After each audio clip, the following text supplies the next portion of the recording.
আবারও 4 দিনের রিমান্ডে সাময়িক বরখাস্ত হওয়া ঢাকা জেলার অ্যাডিশনাল এসপি আব্দুল্লাহ হিল কাফি। সাভার থানার একটি হত্যা মামলায় আদালত তার রিমান্ড মঞ্জুর করেছেন।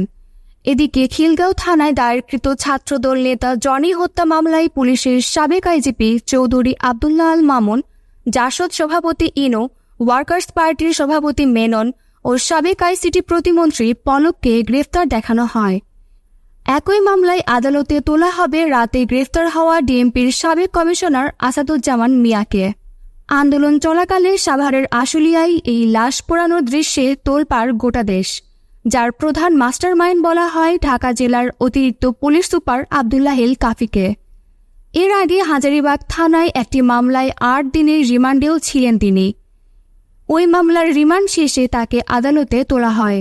এ সময় আশুলিয়ার ঘটনায় একটি হত্যা মামলায় তাকে গ্রেফতার দেখিয়ে রিমান্ডে যায় পুলিশ। আদালত তার 4 দিনের রিমান্ড মঞ্জুর করেন। এক আইনজীবী জানান, এই আব্দুল্লাহ হিল কাফি যে এখনও যে মানুষটা মৃত্যুশয্যায় ছিল সেই মানুষটাকেও শেষ সুযোগ দেয়নি, তাদেরকে পুড়িয়ে দেওয়া হয়েছে। তিনি আরও জানান যে এই আসামির বিরুদ্ধে বিজ্ঞ আদালতে রিমান্ড চাওয়া হয়েছিল 7 দিনের।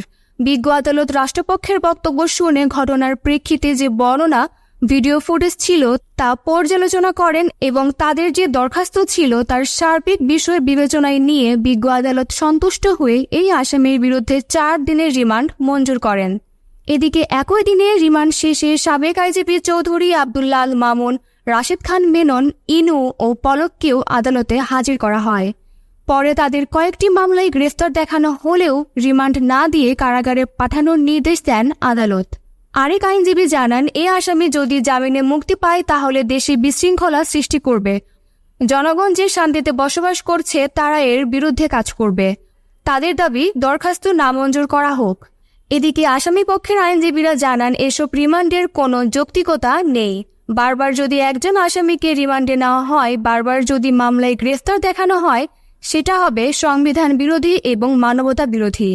এদিকে রাজধানীর মহাখালী থেকে গ্রেফতার হওয়া ডিএমপির সাবেক কমিশনার আসাদুজ্জামান মিয়াকে আনা হয় আদালতে।